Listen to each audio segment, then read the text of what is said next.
Okay. Good evening, everybody. Good evening. Good evening. Thank you very much for joining us today. Lovely, lovely Tuesday evening. Hope you're having a wonderful day. Thank you very much for being here. All right.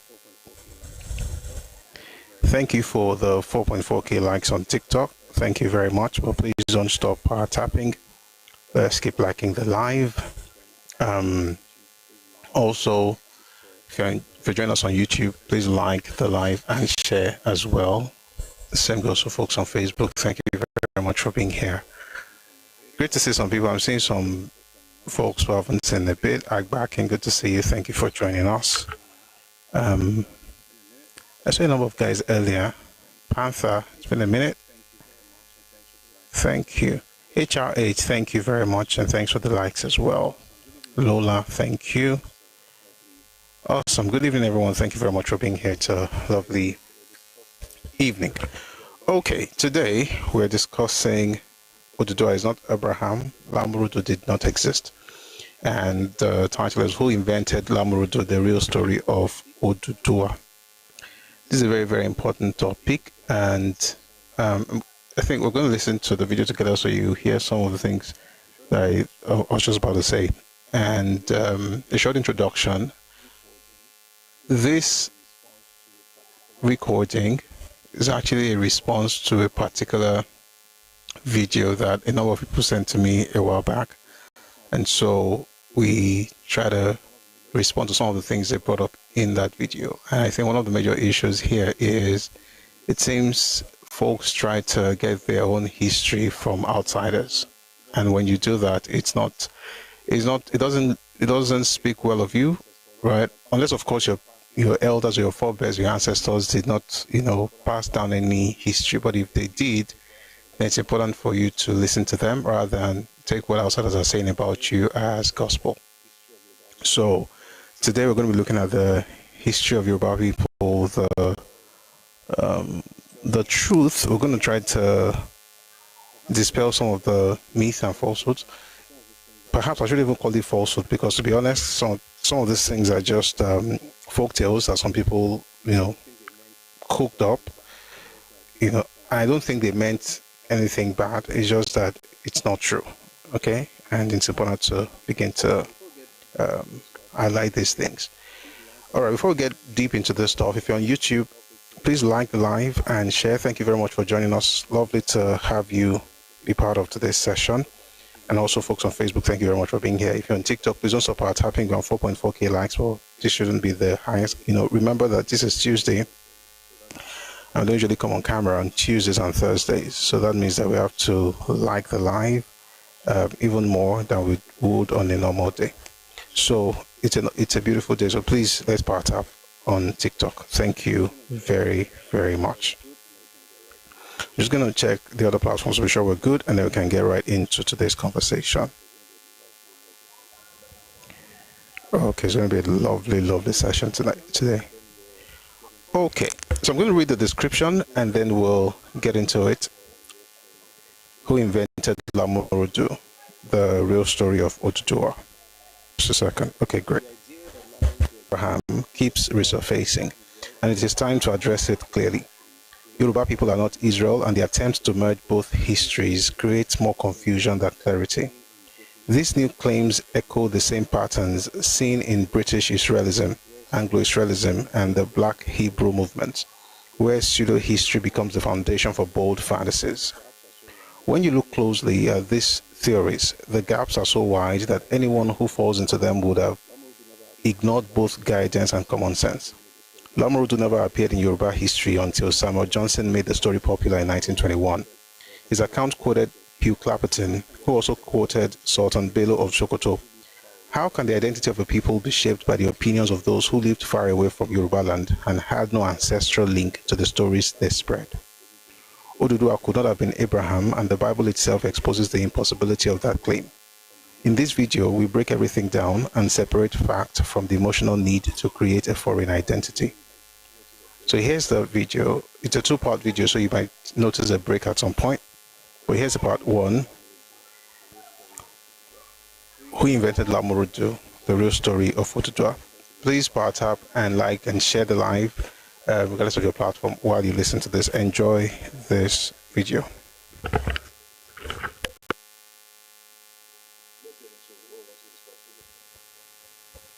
Let's get into what we want to discuss today, okay? And I think we're going to stay on this thing for a bit because I think it's a topic that requires that we are educated on it so that we don't get carried away by all this bombastic ranging of certain things that happen in history that you're wondering where the person get it from, and they tell you that, you know, there's a book that said it. I'm not going to mention the video that's prompting what I'm about to do right now, but a number of people have been sending me that link. I know the person in question. People have said to me, I don't like to talk, you know, it's not necessary because a good person, but you can be honestly wrong, you know.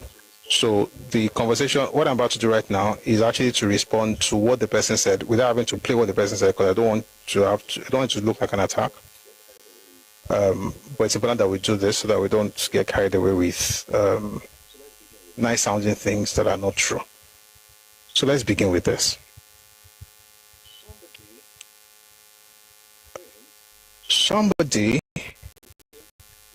claimed, please, again, this is not an attack, just that a lot of people say, I mean, people from different parts of the world literally sent me that video, and I've seen the video before. I just thought the premise was wrong. Argument works. If your premise is wrong and your evidence is wrong, you have no argument. There's no basis for your argument. It doesn't really matter what you say, you will be wrong. The premise is wrong, the evidence is wrong, your assertions, no matter how I like to repeat myself, and this is intentional. Somebody said, why are you always trying to apologize? It's not apology. It is that there's anything they're going to hear. One that be on level, or let's say it's a call láti lè pé kì í ṣe jà ọ́. So here's the book by Samuel Johnson. Again, the book was written in the 1890s, but it was published in 1921. It says here, the origin of the Yoruba nation is involved in obscurity. Like the early history of most nations, in the commonly received accounts are for the most part purely legendary. The people being unlettered and the language unwritten, all that is known is from traditions carefully handed down. Remember what you say, no? Carefully handed down. Padà sẹ́yìn, náà kò wí máa dùn nìyẹn. Ó sọ wípé, in the name Lamurudu or Namurudu, we can easily recognize a dialectic modification of the name Nimrod. Who this Nimrod was, whether Nimrod surnamed the Strong, the son of Ashul, or Nimrod the mighty hunter of the Bible, or whether both descriptions belong to one and the same person, we cannot tell. But this extract not only confirms the tradition of the origin, but also casts a side light on the legend. So the person read this paragraph. In the name Lamurudu, we can easily recognize a dialectic modification of the name Nimrod. Therefore, is Nimrod. That's what the person did. We're going to go back a bit. You know why? Because if you want to really study, you don't pick things out. You study what is before that stuff and what's after it, so you understand the context. Where did he get that idea from? Was it from Yoruba people? Now, remember what we read earlier, where the man writing said that the people being unlettered and language unwritten, all that is known is from traditions carefully handed down. Did they hand down that tradition? That's a question that must be asked before we go to town with Lamurudu. I went to primary school and secondary school in Nigeria, and we were taught that Lamurudu was the father of Odùduwà. How many of us were taught that thing in school? If you were, just say yes in the comment section. If you went, it's fine, say no. Anybody has ever heard the word or the name Lamurudu? Ever heard it? You heard it before, Lamurudu. Okay. So here's the question. That name and the story behind that name, is it indigenous? Did the Yoruba people have that in their history? Is it their tradition, or is it imported, or was it imported? Let's read the book. There's so much confusion. There's no confusion. Emma, let's stay with me. Stay with me. It says here, the Yorubas are said to have sprung from Lamurudu, one of the kings of Mecca. Ding, ding, ding.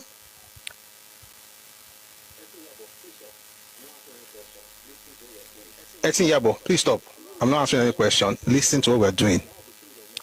The Yorubas are said to have sprung from Lamurudu, one of the kings of Mecca, whose offspring were Odùduwà, the ancestor of the Yorubas, the kings of Gogobiri and of the Kukawa, two tribes in the Hausa country. It is worthy of remark that these two nations, notwithstanding the lapse of time since the respective localities, still have the same distinctive tribal marks on their faces. And Yoruba travelers are free amongst them and vice versa, each recognizing each other as of one blood. At what period of time Lamurudu reigned is unknown, but from the accounts given of the revolution among his descendants and the dispersion, there appears to have been a considerable time after Mahomet. We give the accounts as they are related. The crown prince Odùduwà relapsed into idolatry during his father's reign, and as he was possessed of great influence, he drew many after him. His purpose was to transform the state religion into paganism, and hence he converted the great mosque of the city into an idol temple, and this Asara, his priest, who was himself an image maker, studied with idols. Then he went on to talk about Nasara, a Brahma, who was brought up a Mohammedan, and so on and so forth. Then he says, the Yorubas are certainly not of the Arabian family and could not have come from Mecca. That is to say, the Mecca universally known in history. And no such accounts as the above are to be found in the records of Arabian writers of any kings of Mecca. An event of such importance could hardly have passed unnoticed by historians. But then, it may be taken for granted that all such accounts and traditions have in them some basis in actual facts, nor is the subject under review. I'm going somewhere. Nor is the subject under review exempted from the general rule, and this will become apparent on a closer study of the accounts. That the Yorubas came originally from the east, there cannot be the slightest doubt. There are many, not even slight, plenty doubts. But let's just read it in the right. That the Yorubas came originally from the east, there cannot be the slightest doubt, as their habits, manners, and customs and so on all go to prove. With them, the east is Mecca, and Mecca is the east. Having strong affinities with the east, and Mecca in the east looming so large in their imagination, everything that comes from the east with them comes from Mecca, and hence it is natural to represent themselves as having hailed originally from that city. So we're from Mecca, have we? Not so fast. The only written record we have on this subject is that of Sultan Bello of Sokoto, the founder of that city, the most learned, if not the most powerful of the Fulani sovereigns that ever bore rule in the Sudan. Stop. In the Sudan again. Sudan, not Sudan country. In the Sudan, black land, land of black people, in the black area. This fantastic story was written by the man called Sultan Bello of Sokoto. The only written record we have, the only written record we have on this subject is that of the Sultan Bello of Sokoto, the founder of that city, the most learned, if not the most powerful of the Fulani sovereigns that ever bore rule in the Sudan. Now listen, Captain Clapperton, in his book Travels and Discoveries in Northern and Central Africa, 1822 to 1824, made the acquaintance of this monarch. From a large geographical and historical work by him, Captain Clapperton made a copious extract from which the following is taken. Before I tell you what it was taken from the extract, let me explain. Sultan of Sokoto, Sultan Bello, that's Amadu Bello's great-grandfather. He was a Fulani man. He could write. He wrote a story. And in that story, he mentions Lamurudu, another thing we're going to read just about now. He mentioned different things about Yoruba people and where he thought we came from. That's what he wrote. So you begin to see something here. The man is talking about traditions to start with. He's talking about Odùduwà and talking about Yoruba people. What if I told you that not once did Samuel Johnson go to Ife to collect data about the history of Ife that he wanted to write. Why? Because his goal was really to write about Oyo. He was an Oyo man, by the way. Samuel Johnson, don't get carried away by the name. He was a Yoruba man. He had been born in Sierra Leone by free slaves, and then he grew up, took on the name Samuel Johnson, but he's a Yoruba man, right? He was an Oyo man as well. So, to be honest, his book is actually good. Once you can get past the origins of Yoruba people, that thing he wrote is not it. The first, me personally, I break the book into three. The first part about different things about Yoruba people, language, counting, all kinds of things, culture, customs. Then there's the origin bit, and there's the Oyo bit, and the contemporary history of his time. The first part is good. No, 4 parts rather. First part is the customs. Second part is the origin. Third part is history of Oyo, and the fourth part is contemporary events of his time.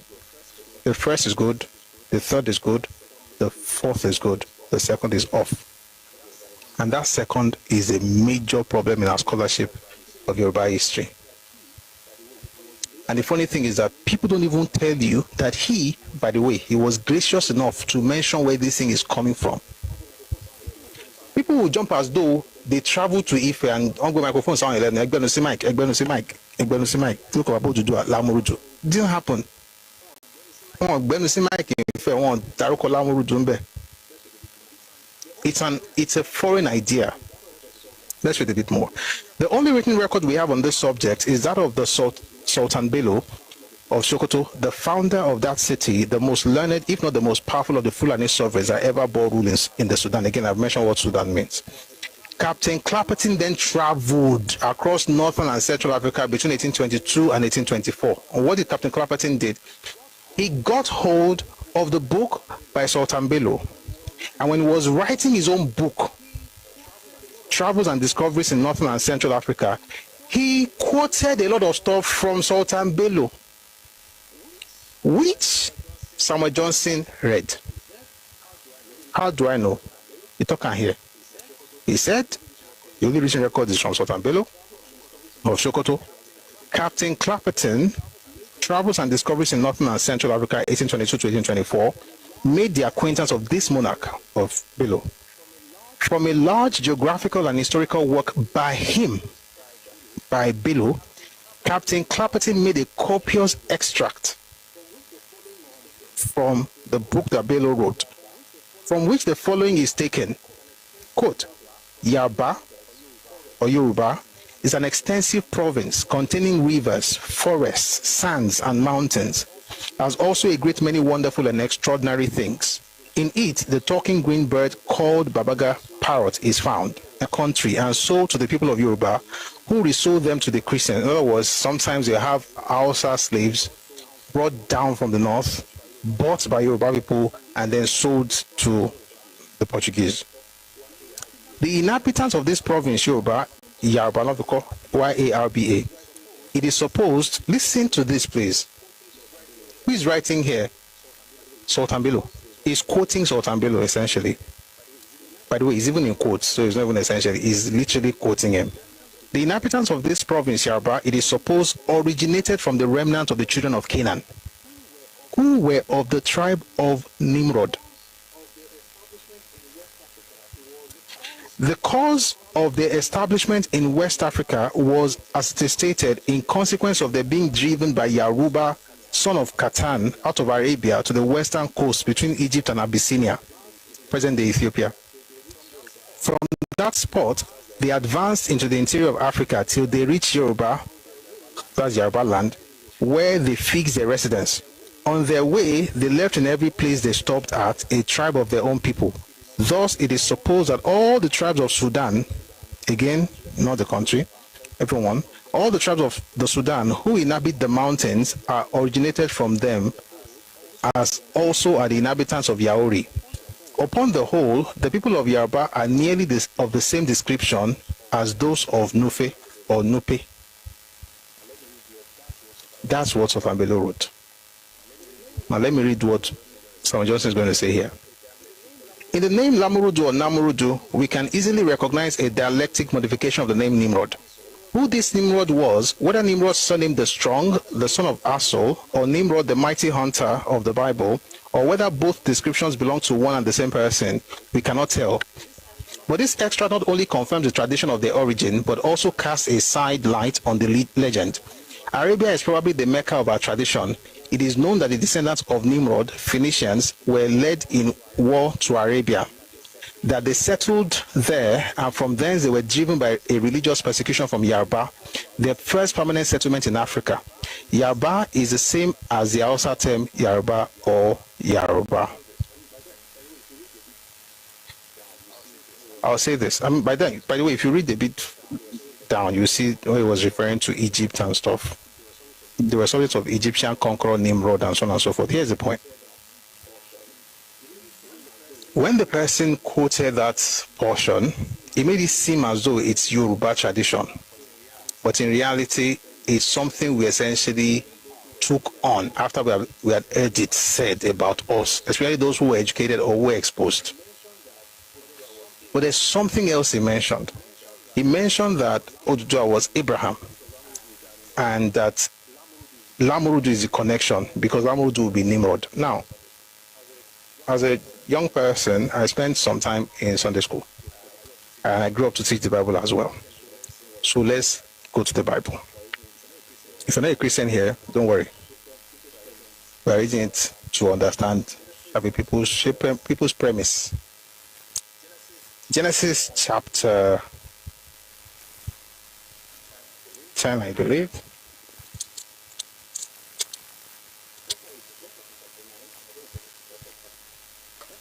Let's start from chapter 9, and we're going to take it to chapter 10. Now the sons of Noah went out of the ark. I'll take it again. Genesis 9 verse 18. Now the sons of Noah who went out of the ark were Shem, Ham, and Japheth.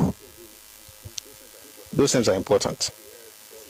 This is the biblical stance of how the earth got repopulated after the Great Flood. Interestingly, the story of the Great Flood is found in diverse cultures across the world, including Yoruba people.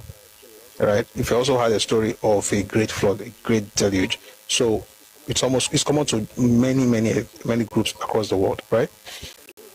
Anyway, so it says, now the sons of Noah who went out of the ark were Shem, Ham, and Japheth. And Ham was the father of Canaan. These three were the sons of Noah, and from these the whole earth was populated. We'll now jump to chapter 10. There's a reason I'm reading that one, you will understand very soon. Now this is the genealogy of the sons of Noah, Shem, Ham, and Japheth. And sons were born to them after the flood. Then it goes on to mention the sons of Japheth, Gomer, Magog, Madai. By the way, biblical scholarship, Europe will be sons of Japheth. Tubal, Javan, Madai, all of them, Gomer, sons of Japheth. The sons of Ham were Cush. He has 4 children. Cush, Mizraim, Put, and Canaan. Cush is Ethiopia. Mizraim is Egypt. Put is Libya. And then Canaan. Making 4. I'm going somewhere. The sons of Cush were Seba, and so on and so forth. Then it says here, in fact, let me read it very well. The sons of Cush were Seba, Avila, Salta, Rama, and Salteka. And the sons of Rama were Sheba and Dedan. Cush begot Nimrod. Who begot Nimrod? From what we just said right now, we're using the person says Odùduwà is Abraham. That's their premise. Odùduwà is Abraham. So we're going to use the document they gave us to understand it. This person is talking in the comment section. Please just take a break. So from here, it says Ham had 4 children: Cush, Mizraim, Put, and Canaan. And Cush gave birth to Nimrod. Cush is from Ham. Can you hear me? Can anybody hear me?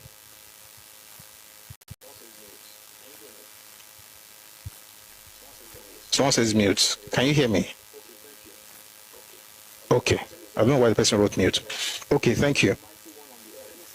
Then it says, Cush begot Nimrod. He began to be a mighty one on the earth. He was a mighty hunter before the Lord. Therefore, it is said, like Nimrod, the mighty hunter before the Lord. So when Samuel Johnson was mentioning whether it was the hunter in his book, when he said, let me read this. So, you know, that book pointed us to this. So let me read it again. It says here, who this Nimrod was, whether Nimrod surnamed the strong, the son of Asuil, or Nimrod the mighty hunter of the Bible, or whether both descriptions belong to one and the same person, we cannot tell. So he's saying mighty hunter, that's mighty hunter. He says, Cush begat Nimrod, he began to be a mighty one on the earth. He was a mighty hunter before the Lord. Therefore it is said, like Nimrod the mighty hunter before the Lord, and the beginning of his kingdom was Babel, Erech, Akkad, and Calneh.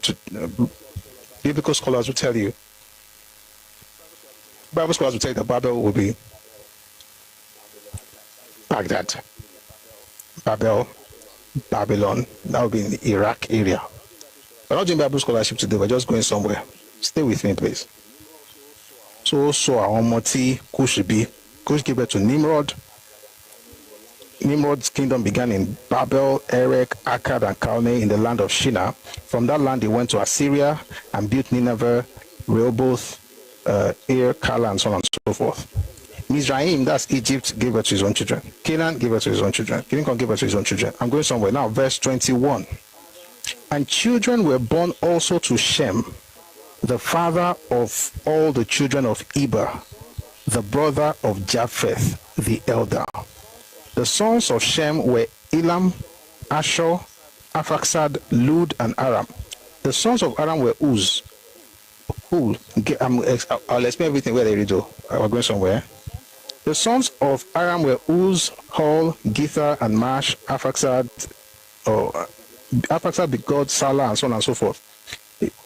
To cut the long story short, let's jump a bit.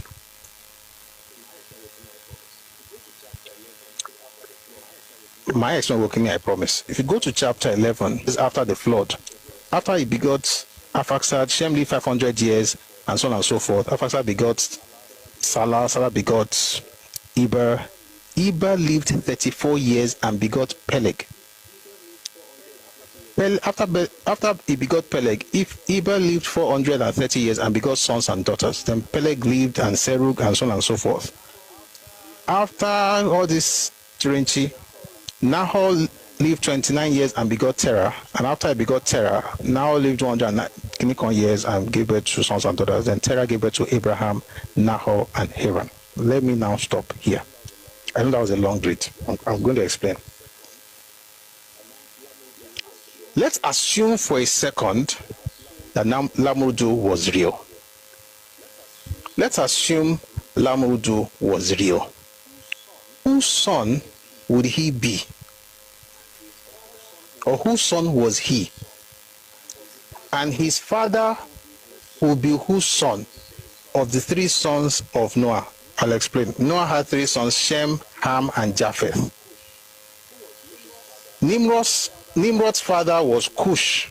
Who was Cush's father of Shem, Ham, and Japheth? Anybody remembers after all this Turinchi in Kalataro?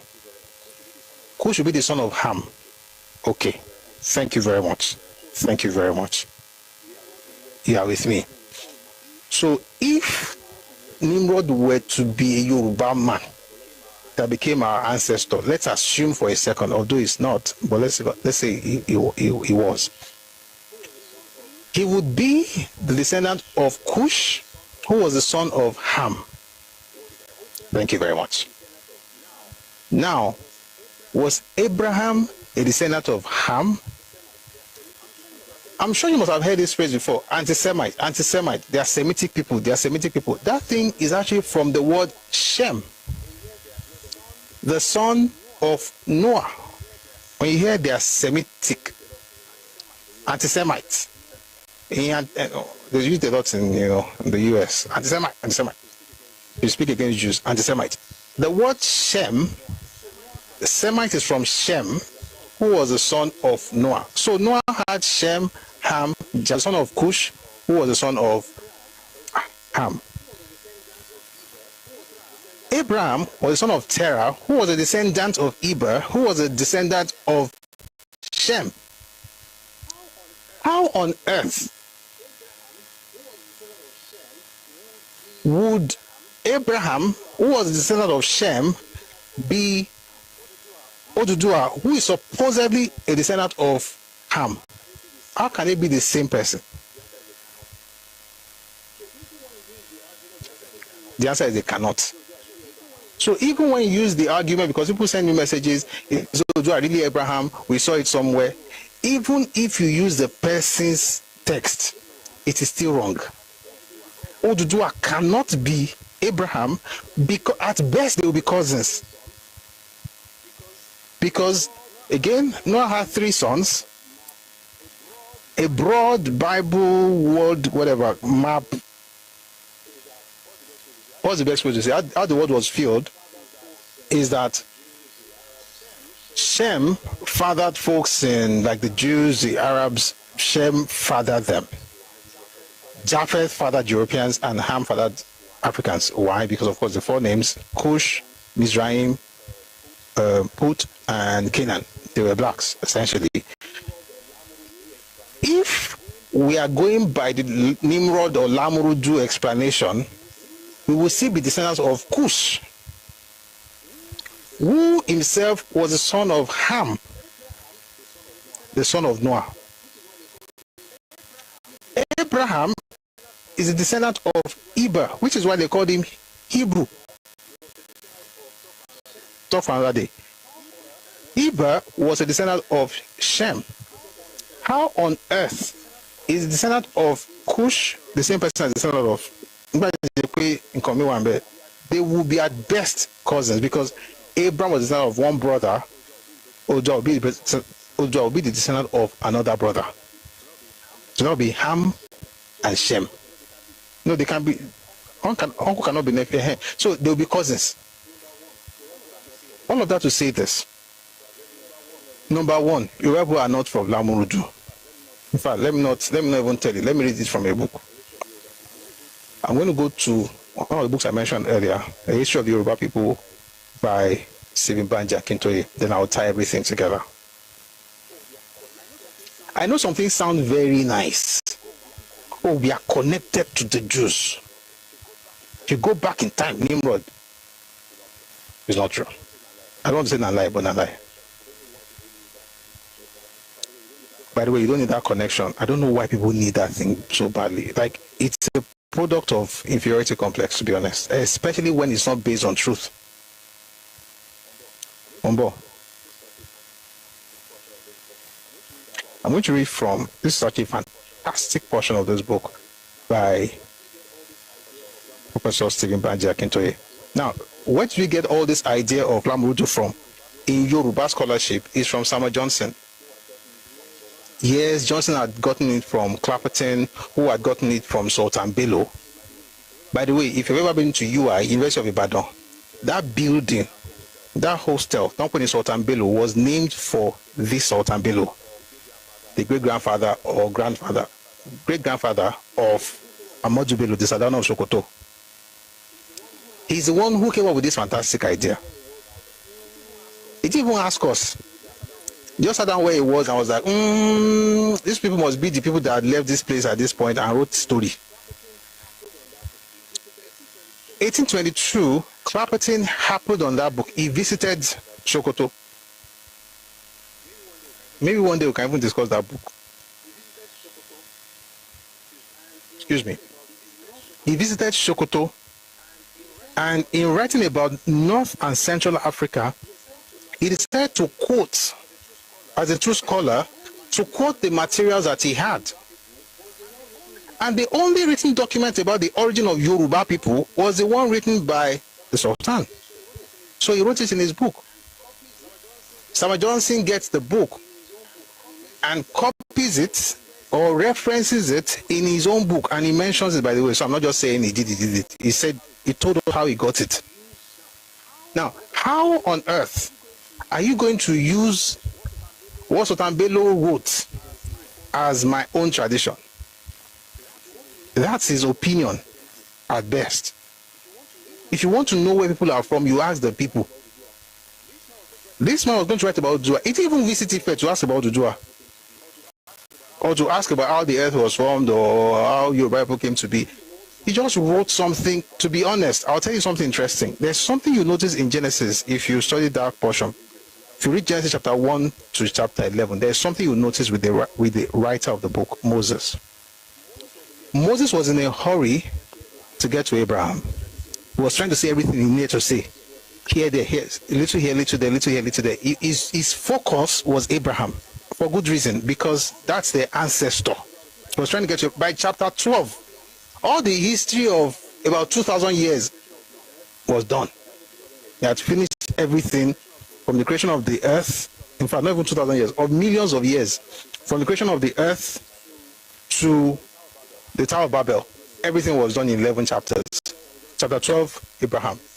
It's the same thing. It's the same thing Samuel Johnson did. His goal was to get to your history. Everything else was just, let's just talk about how it came to be, and we can just arrive in Oyo. Now, you have to calm down and not just assume that what is about Lamurudu is our history. It is not our history. Lamurudu does not even surface in Yoruba history. Kosi. We may not have written things down, but we have oral tradition. And in our oral tradition, Lamurudu was not present. And he is not present. And oral tradition is also documentation. It may not be written, but it's documentation. And that's important. And you can't use somebody, a foreigner's thoughts of a person's history as the history of that person. Makes no sense. Let's read a history of the Yoruba people by Stephen Banja Akintoye. I'll go back just a bit.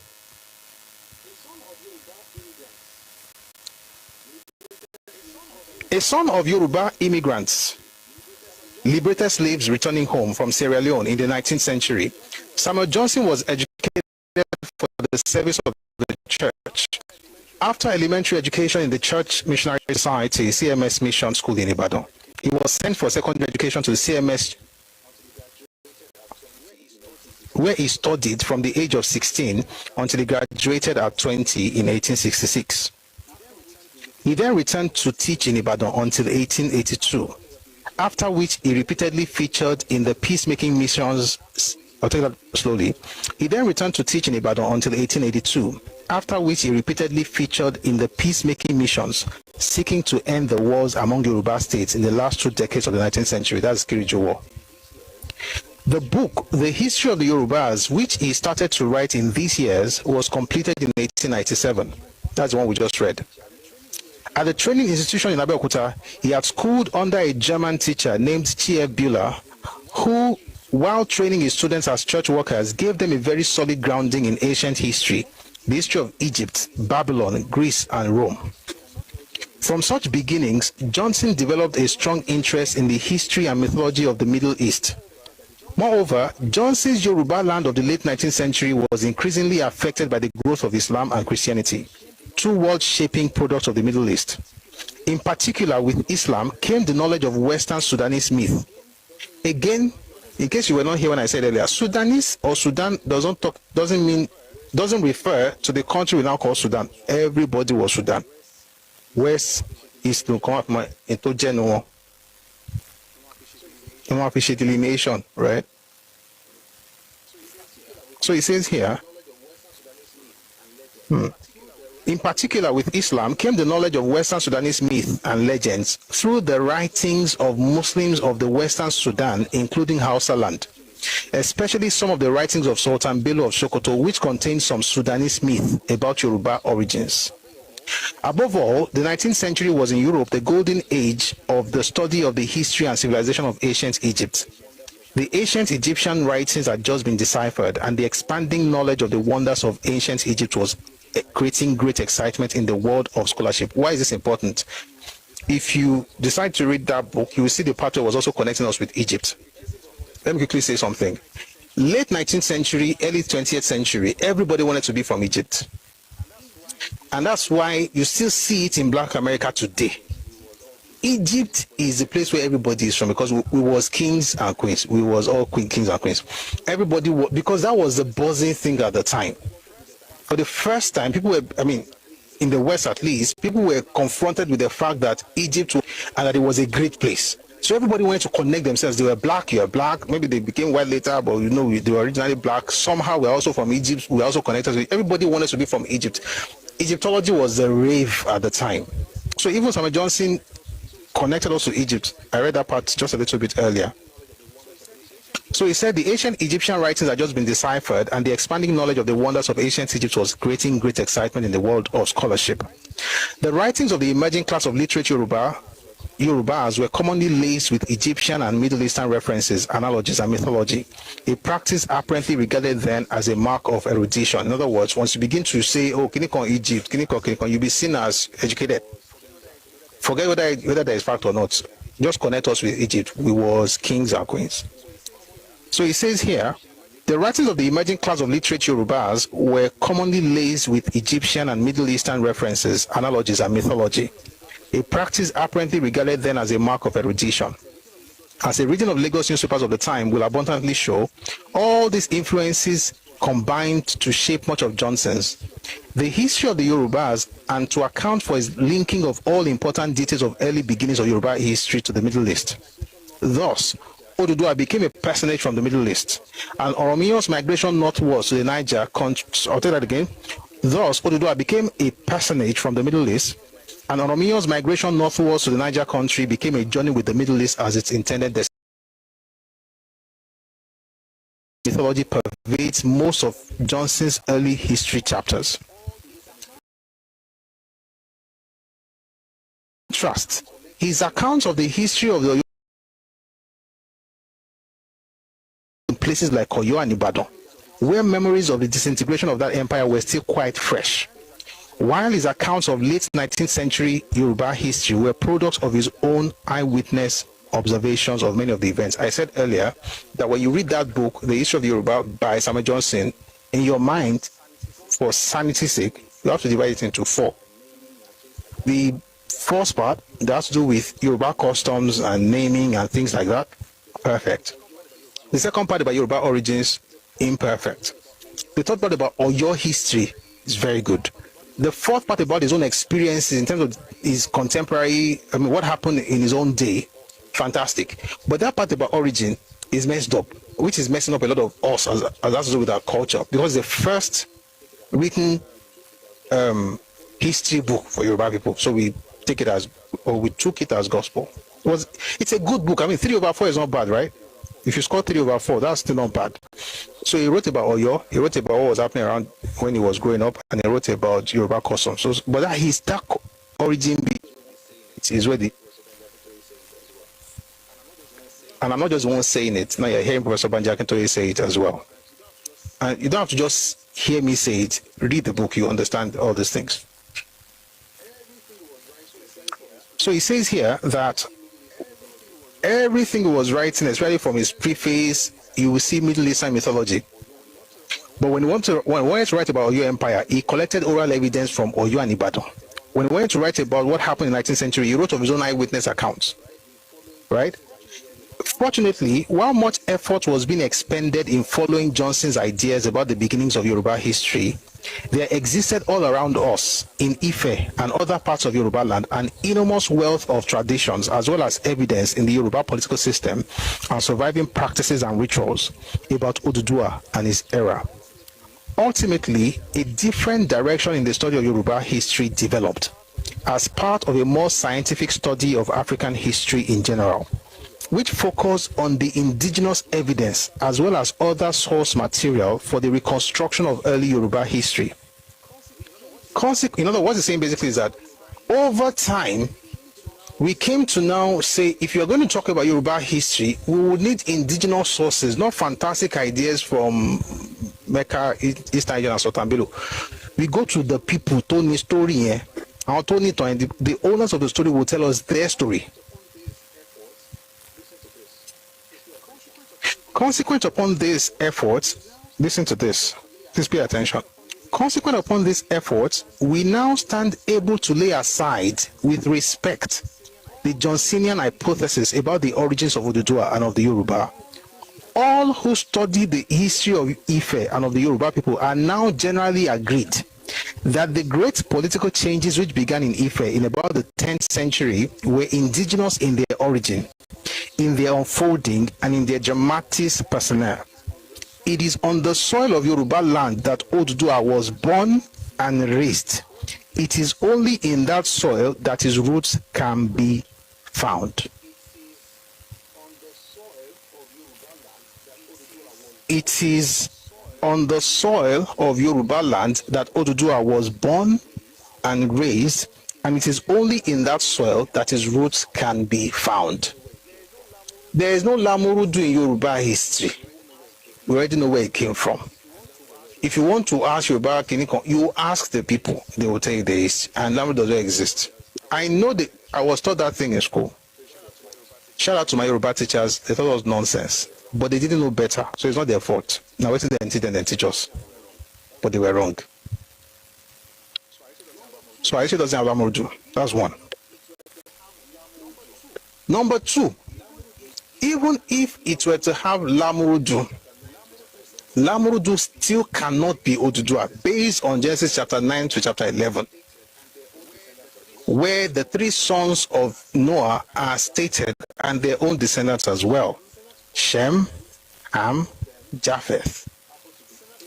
Descendants of Shem, one of them happens to be Abraham, which is why you call those people Semitic people today, Semites.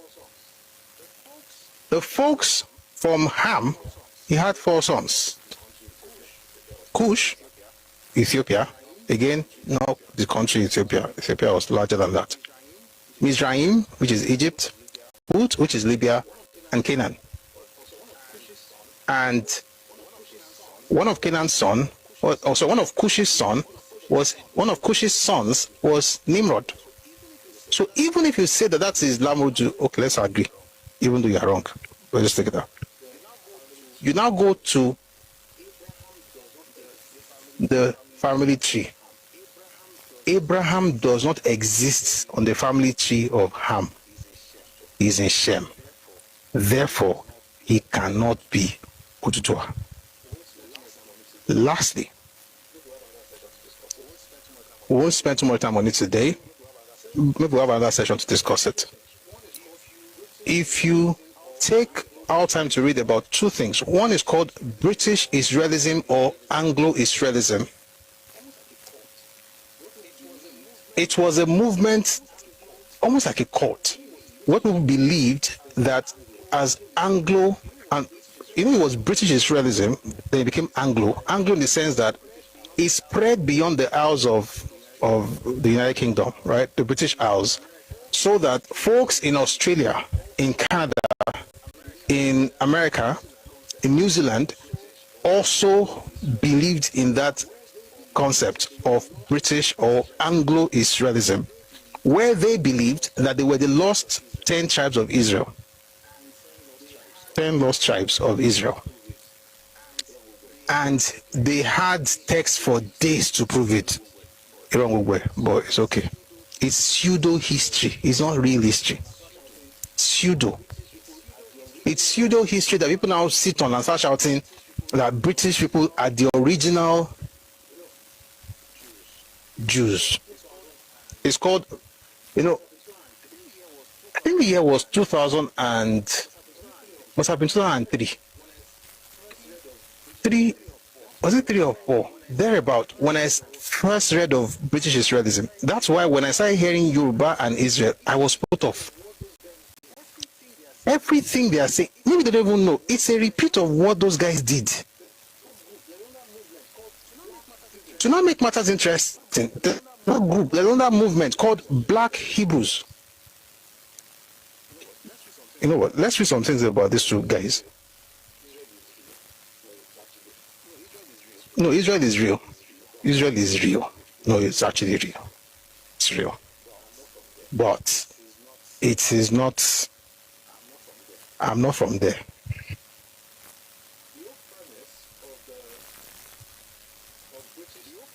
The whole premise of British Israelism is the idea that after the dispersion, when, you had, Israel was a nation of 12 tribes, right? From Reuben to Ephraim and Manasseh. And the first thing was Saul, and then there was David, and there was Solomon, and there was Rehoboam. With Rehoboam, the country broke in two.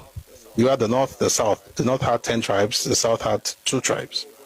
And then you had, the different capitals, Jerusalem, Samaria. And then over time, wars and wars. By the way, the idea of the Jewish idea was not a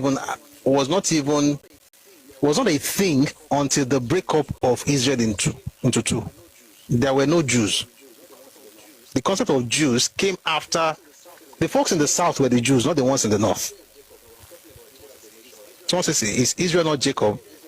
Israel is Jacob. No, I'm talking about Israel as a nation right now. Jacob already passed on while they were in Egypt. We're using Bible history. All right, so Israel is Jacob, was Jacob, but we're talking about Israel as a nation right now. So what you see here is that the Jewish identity was not the same. It's not the same as the Israeli identity or Israelite identity. If you notice, you hear Israelite, then suddenly you start hearing the word Jew. Let me tell you something. There's an evolution in the identity of folks in that region. The original identity in the beginning, before they went to Egypt, was Hebrew. It was not a nation, it was an ethnic identity. And the first person to be called that was Abraham. Abraham the Hebrew. You can call Hebrew. So they were Hebrew. They didn't have a nation, but they were developing their own ethnic identity. Then it became Israel. Then when Israel broke in two, you had Jews and Israel. If you read the book of Isaiah, Jews and Israel actually fought, even though they were all Israel. It's like saying, and it's not that difficult, it's like saying that, no, I don't want to use Yoruba people as an example, but you get the point. Like during Kiriji, Yoruba people were in two different things, fighting each other. It happened in Israel too. It happened in Greece, by the way, amongst themselves. They don't understand. If you go to Greece, they fought for decades. They fought for 16 years. They were there for decades. One time to be Greek and Sparta. To be Athens and Sparta. Then you see Philip of Macedon trying to take over everywhere. So it's human. It happened everywhere. People who have not fought that kind of war, they are not cultured people. I'll tell you so. I'm saying again, any group who didn't fight those kind of wars amongst themselves, they are not cultured. They did not evolve. They are primitive. They are where we were thousands of years ago. That's how history is. And this is a general thing. It's a general rule of thumb. Whether you go to the British Isles, what happened between the Germanic tribes, the Jutes, the Danes, then later on the Angles and Saxons, the Britons, the Celts, what it happened. Any ancient king, they will have that story, right? That's why people insult you with those things and say, you guys were fighting for 16 years. Your people will not be feeling, why were we fighting? You were fighting because you were evolving.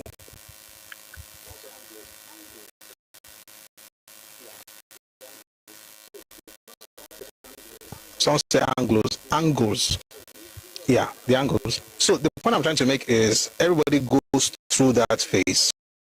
Through that phase, you now had a division between the north and the south. So the south, right, essentially had Jerusalem as the capital. And then the north, they were changing capitals all over the place, starting from Jeroboam and so on and so forth. Anyway, at a particular point in their history, the north was attacked and it was conquered. They were conquered everywhere.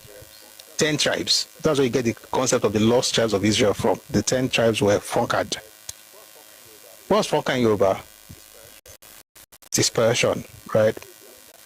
When that happened, years later, some Anglo-Saxons then said they were the lost tribes of Israel. And they had a whole text on these things that I happen to have read almost 25 years ago. And seeing that thing now happen again now makes me feel like some of them already got out of that thing in the 19th and 20th century. Why would you be entering into that gutter in the 21st century to your long? Because of waiting. You want to be lost tribe. Why would you want to be lost when you're already found?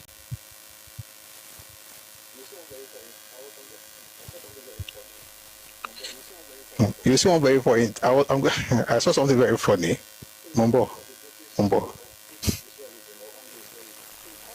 So the core tenet of the British Israelism or Anglo-Israelism is that the British are the lineal descendants of the 10 lost tribes of Israel.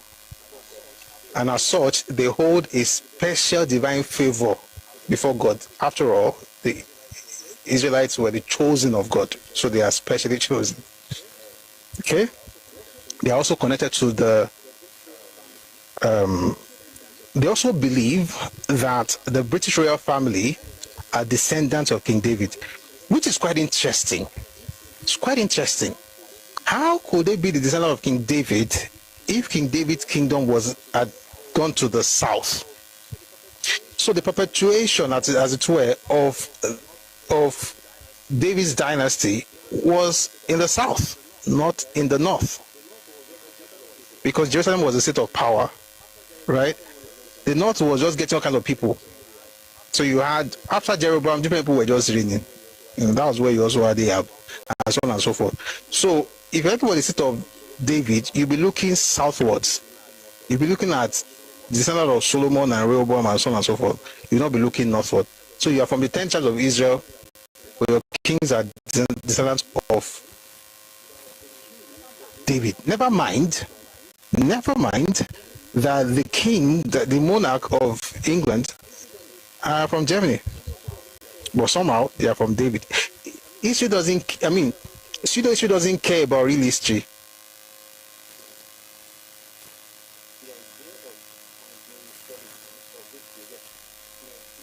The idea of Anglo-Israelism or British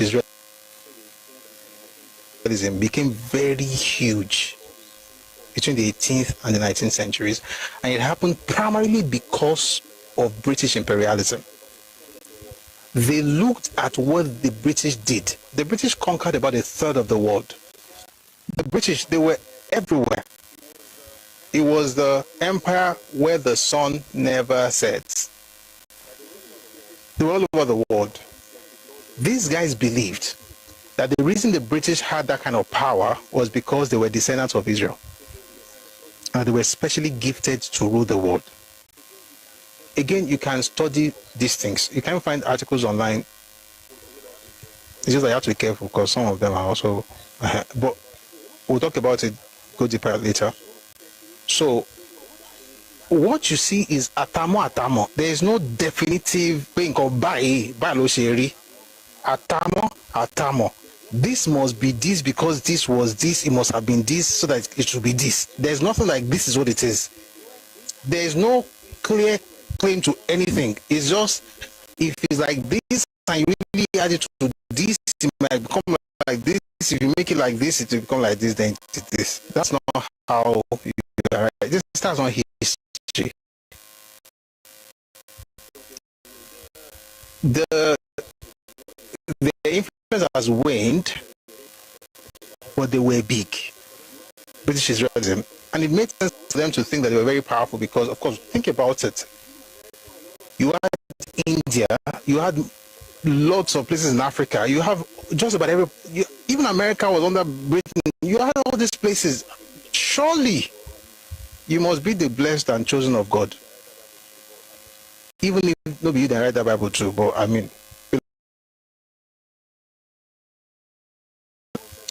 here's the crazy part. Today,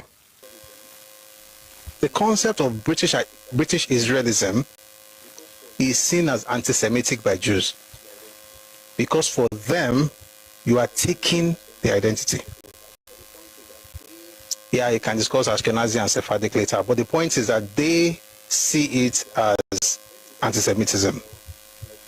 It's not as big as it was, maybe because the empire fell, like all empires do, but that's just like a broad explanation of what British Israelism is. Now let's go to the other guys. So British Israelism or Anglo-Israelism is essentially white. Britain, United States, Canada, Australia, New Zealand. Well, let's look at those who look like you. These ones are black. Their own movement is called Black Hebrew Israelites. Black Hebrew Israelites. This one, their own basis of being Israel is the fact that everything they read in Deuteronomy 28 is real to them, based on, say, slavery. They are blacks, they are Americans. And Americans often, perhaps due to American exceptionalism, they often see the world through their own prism. Especially, just about all of them.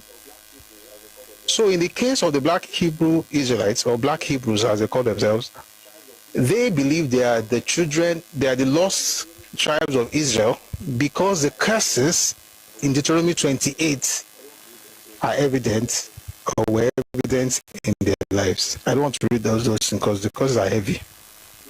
But let me read just one verse of it. If you're a Christian, just read your Bible and pray every day. All this I am from Magog and Gogi, the Bible itself is big enough to study without having, and be Yoruba proudly. You know what it means to be Yoruba? It's a flex, eternal flex. Why on earth would I want to jettison that because I want to be Israel so bad? Could make sense now. Let me come to you from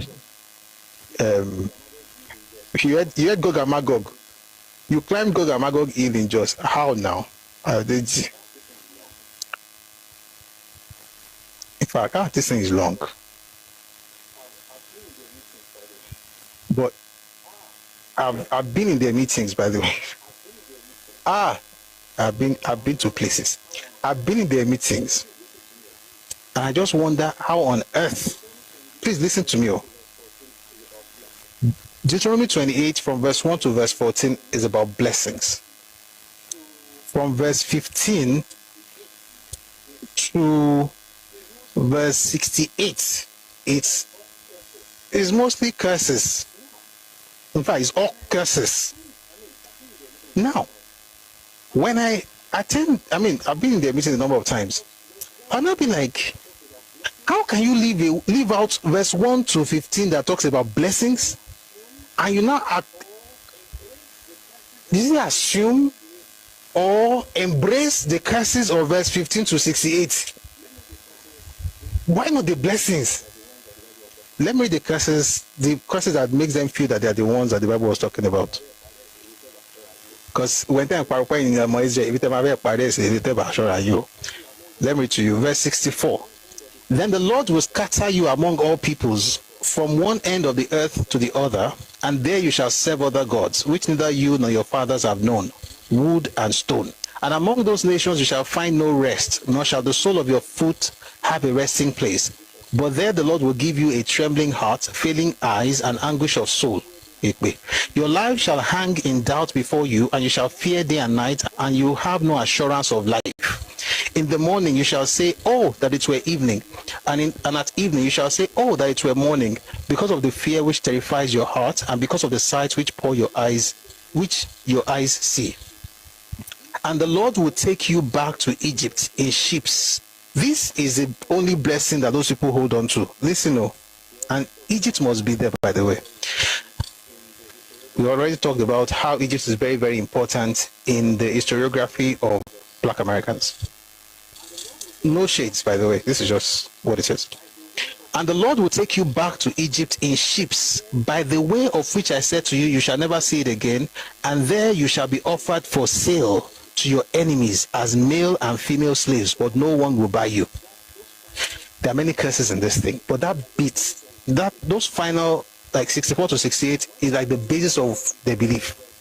They are the ones, and why did God do this to them? Because he said in verse 15, he says, but it shall come to pass, if you do not obey the voice of the Lord your God, to observe carefully his commandment and his statutes, which I command you today, and all these curses will come upon you and overtake you.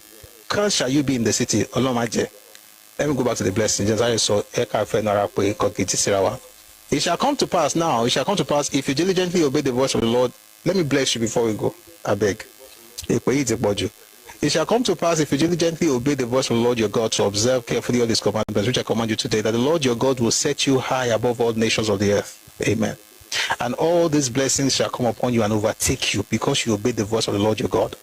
Blessed shall you be in the city, and blessed shall you be in the country. Amen. Blessed shall be the fruit of your body, and the produce of your ground, and the increase of your herds. I mean, this is a thing to say amen to. But no, Black Hebrews will leave verse 1 to verse 14 and be romancing verse 15 to 68. Why? Because they were dispersed abroad. You know, it says here that they were slaves. Come on, Bibi otori mi raye ejo, o ma ro ejo buruku, o ma kan ma si, o ma dori Bible kodo ni. E ma wa o te ba wa mi, e ma wa soke o. Only the Lord will take you back to Egypt in ships, by the way of which I said to you, you shall never see it again, and there you shall be offered for sale. So when they think about the fact that they were sold, that they had experienced that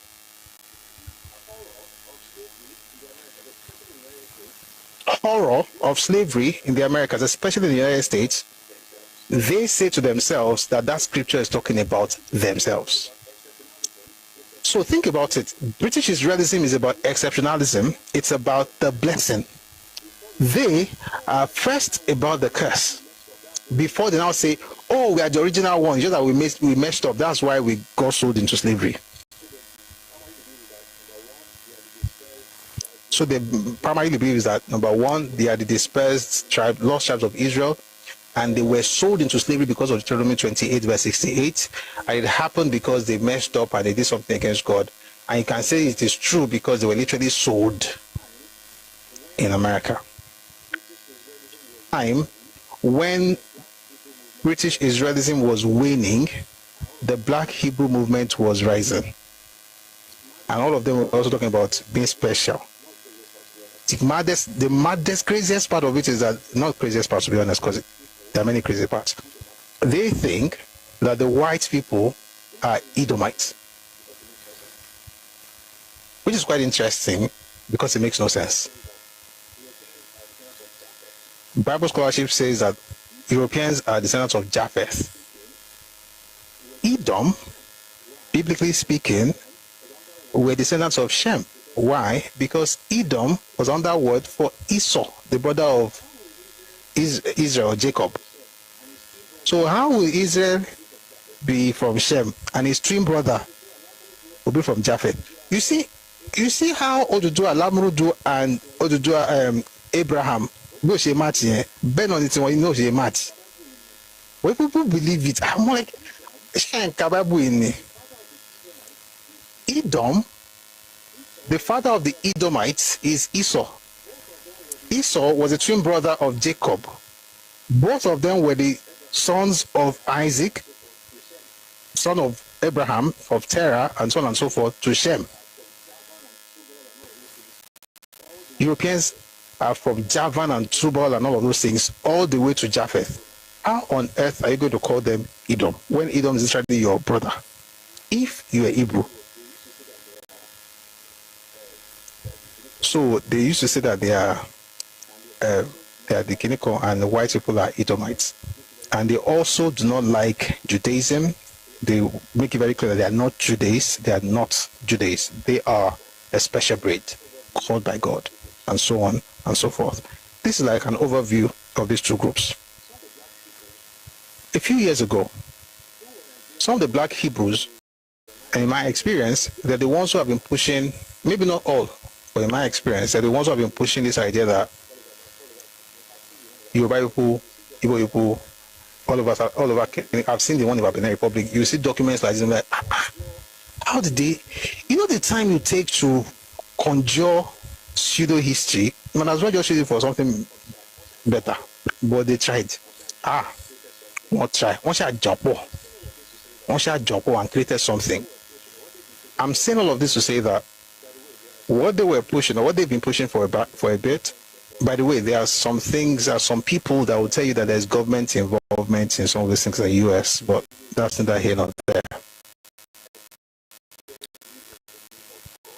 If you're a Yoruba person, I beg you in the name of God and all that is good, Don't look outside for your history. It's dangerous. Don't. The first thing is that either your ancestors were too dumb to document their own history, or that you are too inferior to accept what your history is. Our ancestors are not dumb, and I believe you are not inferior. There's no reason for you to want to attach yourself to Israel. It's unnecessary. And if you're a Christian, there's literally, I'm going to look for a scripture for you.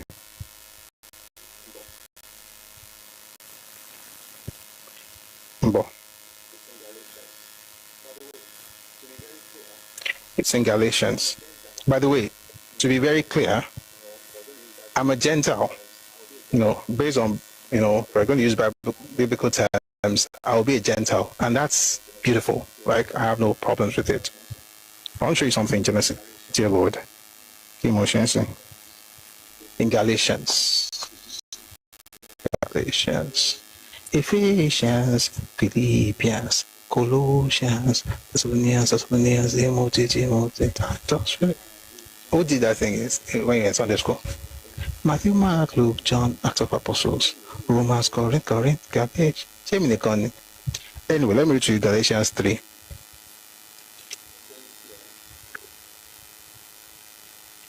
says here, for you are all sons of God through faith. That's verse 26.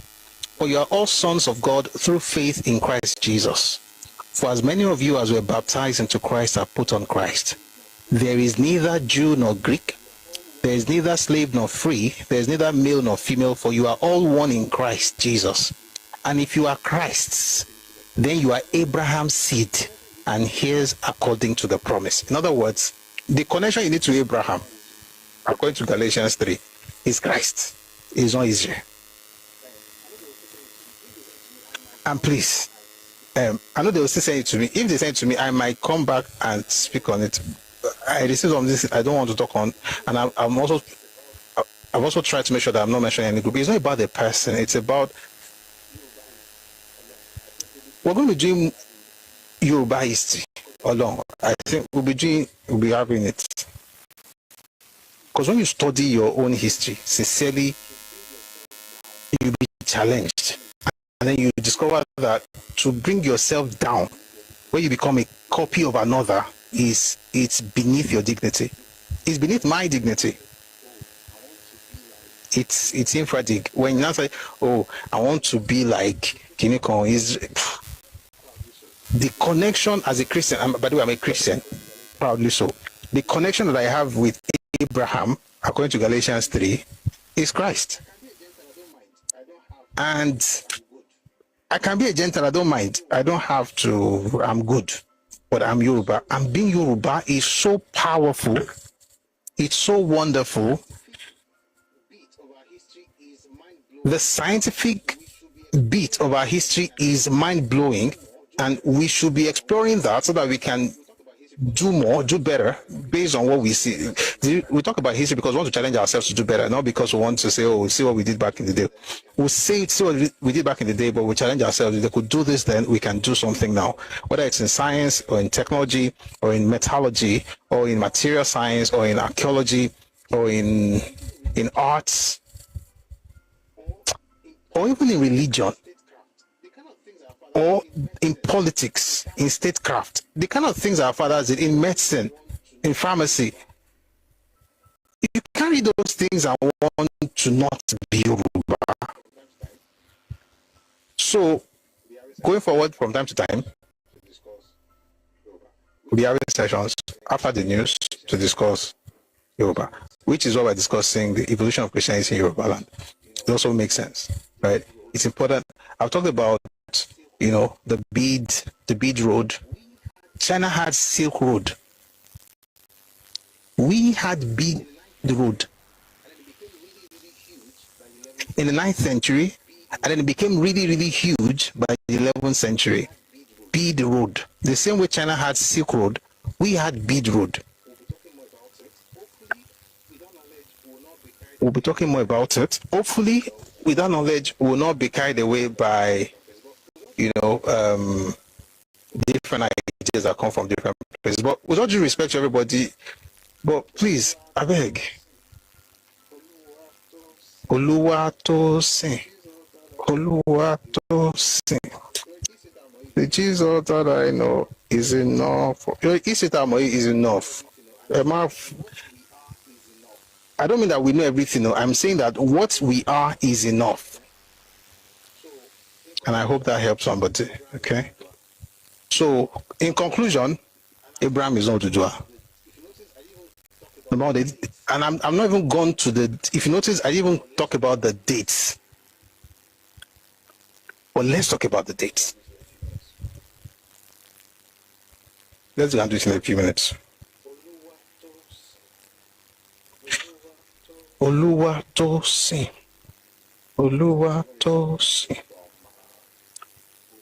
I think I should read something to you from good source. The Jesus that I know is enough for me. One, based on biblical scholarship, we know that Abraham are not related at all. And even if we go by the Lamurudu thing, which is not real, they will be at best cousins. That's one. Number two, we want to talk about their context. Odùduwà was born in Okeora. Meanwhile, let me say this, with all sense of humility, there's something that I've noticed when people talk about ancient personages. We talk about them like they are just ideas, not persons. We talk about them like they belong in history, not knowing that they still have descendants who are still alive today. And so we use things, just say things that whatever we like, we just say like, he was there, it could have been something. It's like someone coming to your household and telling you about your grandfather, that your grandfather is Igbo, or your grandfather is, let's say you are Yoruba, say he's Igbo, they say he's from Chad. It's like when you talk about the president, Tinubu, for some reason, we don't remember that he has children. Well, not we. Some people don't remember. They just say things. And it's easier for ancient people. They're just somewhere in the distant past, so you can't really feel them. Why am I saying that? When you rewrite ancient people's history, you are also rewriting the history of their children, of their descendants. And it's something that people have to be very, very careful about. The first time I spoke on this thing, and I'm trying not to go in that direction, was when people were talking on Benin history. If you are from the royal family or from any of the royal families in Ife, the royal family of Benin, the royal family in Oyo, you are descendants of Odùduwà. So the concept of Odùduwà is not abstract. It's a living, active idea, person, not just one person that can just write this and say is the same thing as somebody. And I say that to say that this thing, people should understand the fact that he has children. We are all his children, by the way. All Yoruba people are his children. Right? All of us Yoruba people, we are his children. But it's like talking about Olowo. All of us are Olowo's children. But not all of us have his surname. Right? There are certain people who have his surname, who bear his name as children, biological children. That's the word. We are all ideological children of Awolowo, but he also has biological children. The same way, all of us Yoruba people, we talk about him being our, what was that word? Progenitor. And that's true. He's our father because of the fact that he was larger than life. He was great, and through him many kingdoms and peoples emerged. However, Some people are his biological descendants, and it's stupid to keep saying this nonsense about rewriting his history and just making things up. It doesn't. It makes you think as though some of us don't mean anything. We matter. Let me use Black Lives Matter. We also matter. Our history matters. Stop writing nonsense. That's one. Number two, the dates. The physical person known as Odùduwà lived in the 11th century AD. That's in the 1000s. We're in the 2000s. This is 21st century. He lived about 1,000 years ago. The physical being lived about 1,000 years ago. Abraham, the one in the Bible, he lived 2166 BC. 166 years before Christ was when he lived. There's no way on earth that the person who lived, and this thing you can check, he lived 2,166 years before Christ. There's no way on earth that that person is the same person as one who lived 900 years in the year of our Lord. This is 2025 in the year of our Lord. The person who lived 2166 BC cannot be the same person as the one who lived 900 AD. Could work. And then the other thing, which is the last thing, is that the Yoruba identity, the Proto-Yoruboid identity, predates the creation of Israel as a nation. And I think I should read something from a book. So, Abraham is 2166. Moses is 1526 BC. I want to read something to you.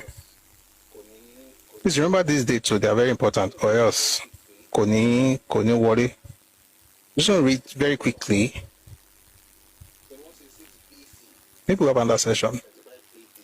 2166 BC. This is 2025 AD. That's about more than 4,000 years. And that's why when if you read Matthew chapter 1, you see that the breakdown that between from Adam to, excuse me, it will say something like from Adam, so I think it's to David, it's 2,000 years, from David to Jesus, 2,000 years, from Jesus to us. You always see that kind of thing.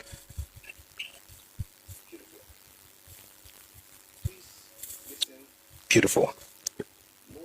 Please listen and be blessed.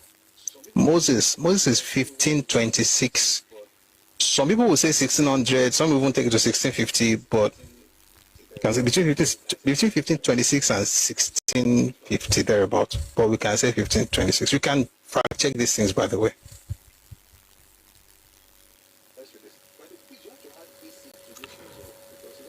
Let's read this. But please, you have to add BC to these things, though, because 1526 could be like the days of Martin Luther, if it's AD. But this is before Christ. Okay.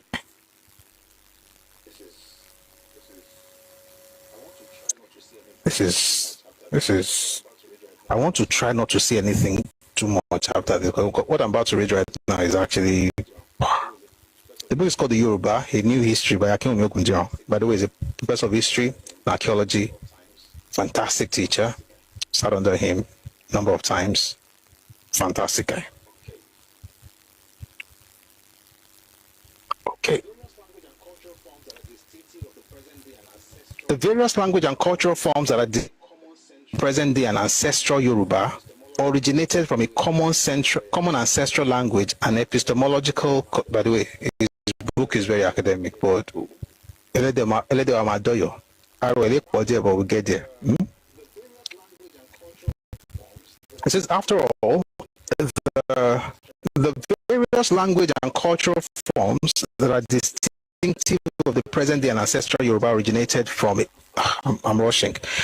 The various language and cultural forms that are distinctive of the present-day and ancestral Yoruba originated from a common ancestral language and epistemological community that scholars have labeled Proto-Yoruboid, one of several linguistically distinct societies who lived around the Niger-Benue Conference in present-day Nigeria between 2500 and 300 BC. Some members of that ancestral community began to radiate from the confluence between 300 BC and 300 AD. By 800 AD, some of the descendants had split into several dialects of the Yoruba language and had become the largest integrated cultural group in West Africa south of the Niger River in terms of population size and territorial spread. Despite their internal differences, however, the members of the Yoruba-speaking community became increasingly interdependent by the 12th century, subscribing to the same epistemic institutions, regimes of value, and aspirational principles. Aye. This thing is actually very exciting, so I'm trying to find a way not to go deep. There's another thing he said. I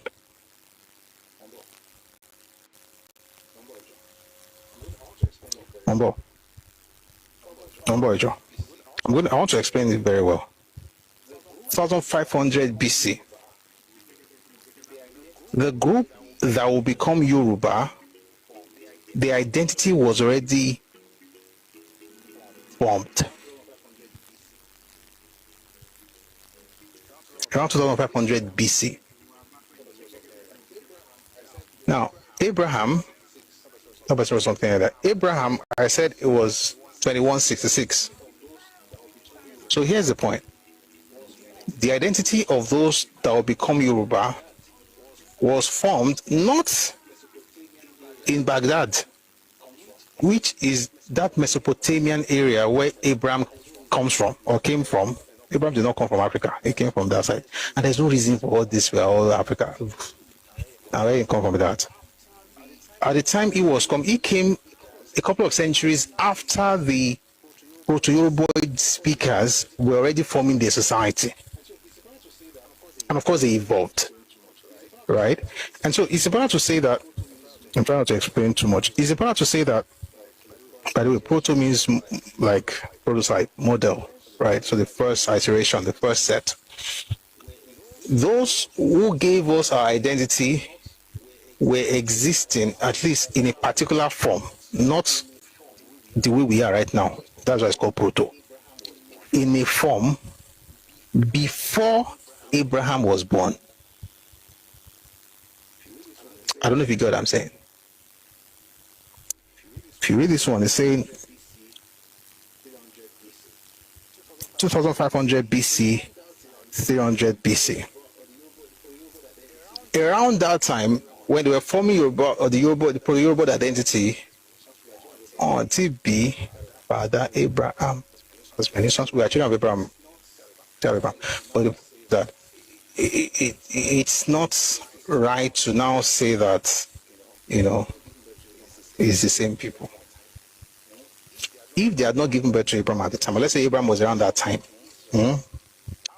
and by the way, there was no nation of Israel at the time Abraham was born. There was no nation of Israel at the time Isaac was born. There was no nation of Israel when Jacob was born. There was no nation of Israel when he gave birth to all his children. There was no nation of Israel when they all went to Egypt and stayed there for 430 years. There was no nation of Israel when they left Egypt. They had to travel for under 40 years. So add it to Israel, that's 470. Put all of that together and remove it from when Moses was born. Then you now see how it's not possible to say that, we are Israel. Your identity was already something at the time Israel was being formed. I think we did a very crude calculation the other day. And the better one would be if we all agree that, again, I'm not making this up, you can fact check, you can Google right now. Moses was born in 1526. At the time Moses had his encounter at the burning bush, he was 80 years old. Right? And that was when he began to lead Israel. And that was around the time that they had been there for 30 years. Then he spent 40 years leading them. That's 120. And the nation was still not formed at the time of his death. If you take 120 from 1,526, you have 1,406. And even at that time, Israel was not formed because it was Joshua who eventually actually established Israel, not Moses. But at this particular period, this was BC, by the way, Yoruba identity tiwọn nílẹ̀ Yorùbá. We don't need to take on another person's identity. You are good. I'd like to stop here.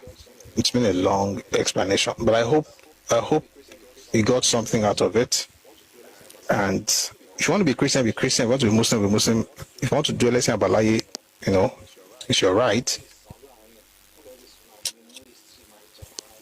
But at least not all this man Jamara want to create something else. It's people have done it before. Anglo-Israelism, Black Hebrews.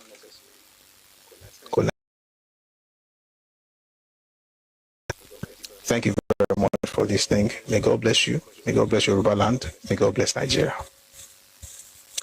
It's 9:20 p.m. I'm hungry.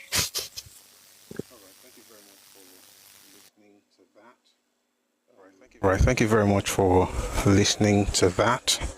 Who invented Lamurudu, the real story of Odùduwà?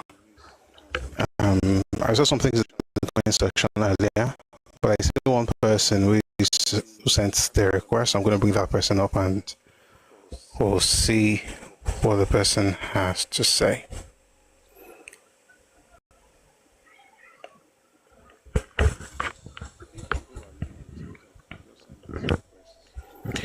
I think some people are new on TikTok. They just send these requests as though they're playing with a toy. Anyway, enough said. I think the important thing really is that, number one, there's nothing new under the sun. This wave that a lot of people are thinking of riding on, it's important to remind ourselves that our country is Ruri, our country is Shereri. The British did it. They called themselves Israel or Jews, or it was called British Israelism or Anglo-Israelism. It spread from England or from Britain into the United States, into Canada, into New Zealand and Australia. And we're talking about how they were the original 10 lost tribes of Israel. That was in the 18th century, 19th century. At the peak of the British Empire, everybody wanted to let the world know that the reason they were like that was because they were blessed. They were specially chosen to lead the world. But it started going down in the early 20th century. And then as it was going down, another group picked it up. And there have been talks about the fact that the government of America is actually complicit in the new ideology among certain people in America, but that's neither here nor there. The point is, the idea of being Black Hebrews came up later. And now you hear people saying things like, oh, there's something Israeli about Yoruba or about some ethnic group in Nigeria. I think it's actually a product of self-esteem issues. And I say that with all the love I can muster. It's a product of ignorance, right? And it's a product of lack of self-esteem. There is no reason on earth I want to be a Jew. I'm Yoruba. And the more you learn about who you are, your ancestry, your culture, the achievements of your forebears, and the possibilities that we have, that we can actually create now, right? And even things that we can do, the more you become comfortable in your own skin. And again, I am a Christian. And these things are not mutually exclusive. Your faith is not necessarily the same thing as your ethnic identity. And that's why you discover that there are people who even do the Yoruba traditional religion who are not Yoruba people. I have examples of Europeans who became priests in Yoruba religion. Why? It's spirituality. It has nothing to do with ethnicity. It's the same way Yoruba people can also become priests in Islam or Christianity. Your spiritual identity identity has nothing necessarily. So your spiritual persuasion has nothing necessarily to do with your ethnic identity, and people shouldn't be confusing themselves by saying, "Oh, if I am Christian, I must be connected to Jews." Even the Bible doesn't require us to be, and that's why I quoted Galatians chapter 3 earlier. It says that we are children of Abraham through Christ, and it said it's the person of Abraham that was passed to seed, not seeds as many, but seed as one, and that one is Christ. That's what the Bible says. So all this confusion, I think we should be careful about it. I'm going to spread, because the more we talk about who we are, the more we'll be more interested in knowing the real history rather than, trying to. We don't know who we are. So the more we talk, and again, this doesn't mean that there's something wrong with anybody's faith. It's just that your faith doesn't have to determine your ethnic identity. That's not how it works. But I hope we got something from that. I'm just going to go through our social media platforms and read some comments. I saw some earlier on YouTube. Some people were also writing things that were not totally correct, but since it was a recording, I couldn't stop to respond to them. What I'm going to do is I'm just going to read some of the stuff here. Ajimoti Olalekon. No, you are wrong. Oh, Olodumare is Olodumare. Oh. Okay, I get what you're saying. Oh, okay, I get what you're saying now. Ajimoti Olalekon. Yes. People also call Olodumare Orisha, okay. Yeah, and that's why I think that's actually something from yesterday. I don't know if you mentioned that today. Oh, that's from yesterday. Sorry about that, guys. We didn't mention Orisha today. The live stuff that is showing that is actually from yesterday on Facebook. This is wild. This is wild, actually. But I'll see if we can find stuff. Let's go to... Okay, Motiri. Topa Yakemi says, what book are you reading from? Many books. So we've read The History of the Yoruba People by Samuel Johnson, but we also read A History of the Yoruba by Professor Stephen Banji Akintoye. Lofty Oosho. Baba says, the history of the Yoruba is not in any way connected with that of the Jews. I am not a Jew in any way. For instance, according to Ifa tradition, this year is 10,067, and this is certainly older than the account of the Bible. Most of what we have read in the account of Samuel Ajayi and Samuel Johnson cannot stand scholastic discussion, archaeological findings, historiography, and even oral tradition. Thank you very much, Baba Lofty Oosho. Actually, it's Samuel Johnson rather than Ajayi Crowther, but I really appreciate your response. Let me also quickly add the Yoruba calendar is different from the calendar that we use, right? It's called Kojoda. Yoruba calendar has 7 days, of course. 4 days in a week, 7 weeks in a month, and 13 months in a year. Okay, unlike the 12 months and the 7-day week that we use in Gregorian calendar, the Yoruba calendar is it's a 4-day week, 7-week month, and 13 month year, and it's still going to give you about 364 thereabouts. That's why I used to hear people say things like want to see Oja Orun or Ororun. Ororun means weekly. Oja Ororun every 5 days. We still do it in parts of Yoruba land. In fact, especially in the Igberiko, right? The rural areas, they still use that phrase, or even in some towns, they still use it in some towns. Is because they are still in our mind somewhere there. We still have that memory of the 4-day week calendar that you always use. So thank you very much for writing that about Lofty Oosho. Dr. Akinyemi says those scholars, as foundational as they were essentially trained to propagate a European perspective based on the historiography of the religious missions which trained them. It is ours to sieve through and pick what's meaningful from the expositions. Thank you for that. And yes, that's why I said that when you look at the book by Samuel Johnson, we also have to be careful not to throw the baby away with the bathwater. So, and I said earlier that the best way to actually approach that book is to divide it into 4. The first part has to do with basic Yoruba names, basic Yoruba customs, names, and things like that. The second part has to do with the origins of the Yoruba. The third part has to do with Oyo. And then the last part was the contemporary events of his time. That's the writer's time. Now, when you look at the first part, it's actually very good. The names, the customs, very good.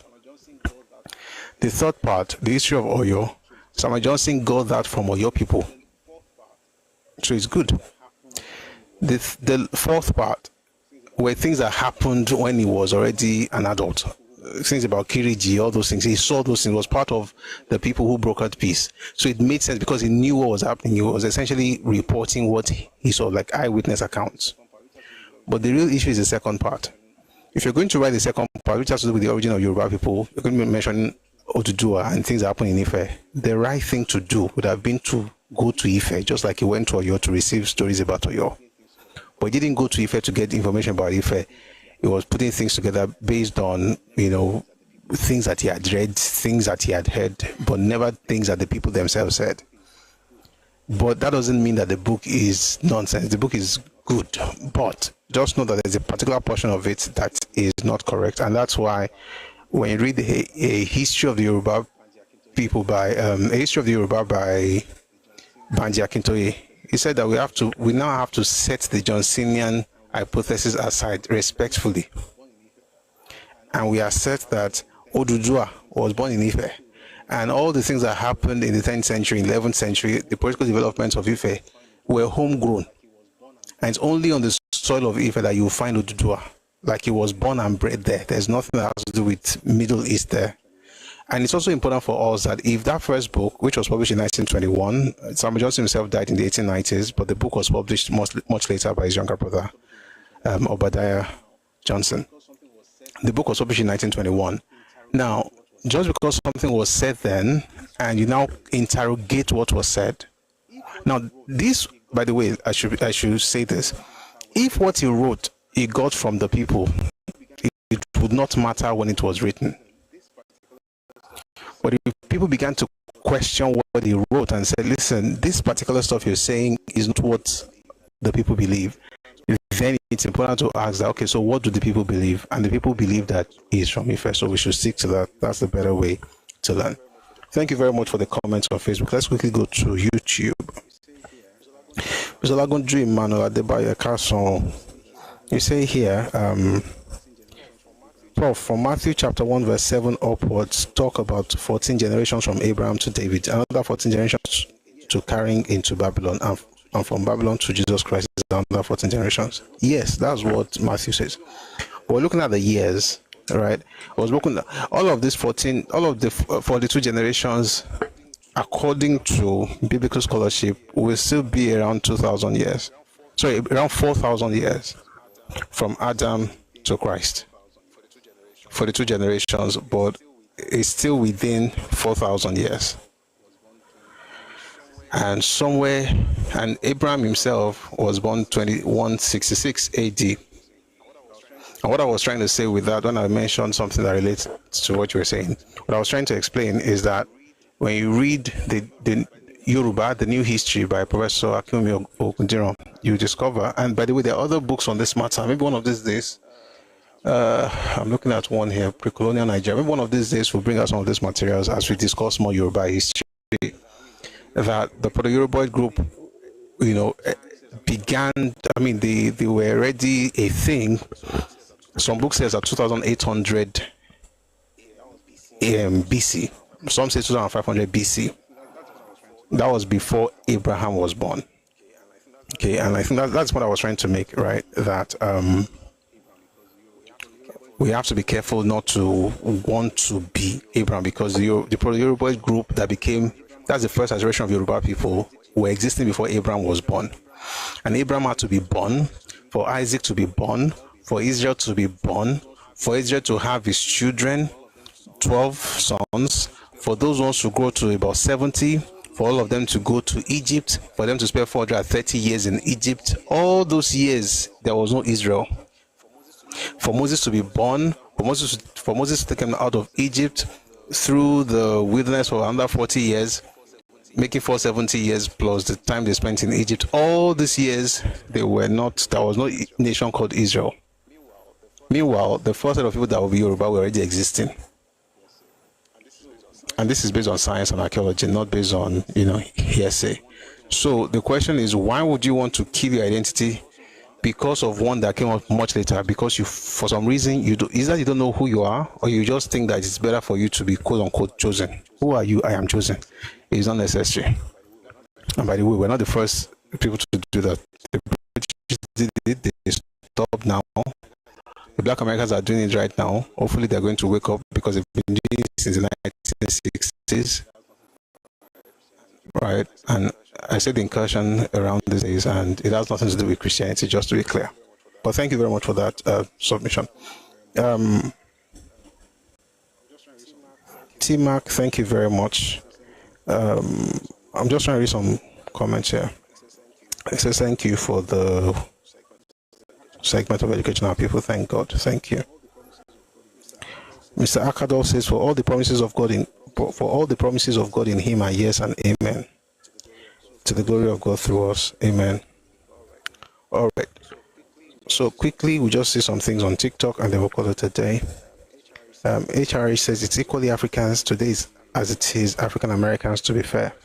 All right. So the reason I disagree with that is that the memory that African Americans have to make them attach themselves to the curses of Deuteronomy 28, Yoruba people don't have sheep, and they were taken far away from their home. And like I said, it's actually quite weird, right? I can understand the British saying that they are Israel because they're the lost tribes of Israel, because after all they are blessed and they have conquered the world, so it must be the special blessing of God upon them. That makes sense, even though it's still wrong, like it's pseudo history. But I will still say, okay, at least you're using the blessing to determine who you are. The black Hebrews are using the curses to determine their identity. They are saying that because they were cursed according to Deuteronomy 28, and they were moved out on ships, therefore they are the ones that the Bible was talking about as the real Israelites. So the basis is not no. So the basis is not that they are from the continent. That's not their basis. The basis is the fact that they were moved out in ships. The premise is that all the curses they see in Deuteronomy 28 was because they did something against God. Therefore, God did that to them. That's their premise. So the British, their premise is the blessing, like they have conquered the world because they have the blessing. The black Hebrew Israelites, their own premise is the curse. Oh, because they did something, that's why God scattered them all over the world. And I look at both and I'm wondering, if you ask me which one would I want to side with, even though I know that both of them are pseudo history, I will still go with the white. I would rather be something because of a blessing rather than because of a curse. But the truth of the matter is that why would I ever want to be either of those things when I'm Yoruba? So being Yoruba is enough, to be honest. But thank you very much for that comment. I'll read a few more things before we go.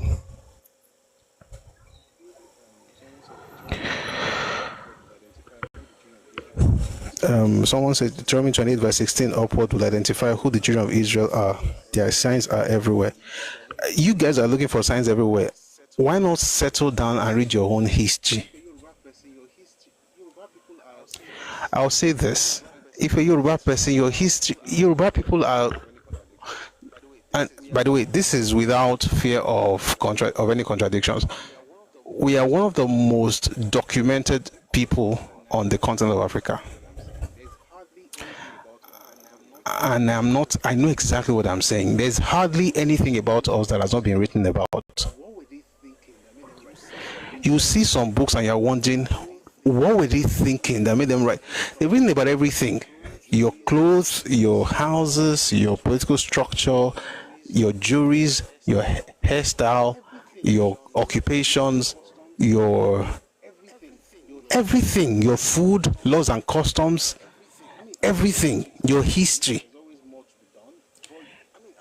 I mean, I'm not saying it's exhaustive. There's always more to be done, but the literature on Yoruba people, I'm not even talking about orature. I'm not talking about what people said, like oral history. I'm saying the literature, what has been written about you, is enough to spend one's lifetime studying than to be doing this atamo. If you read Deuteronomy 28, it's talking about something. Maybe it's me, maybe it's not me. It's unnecessary. Read about yourself. Know who you are.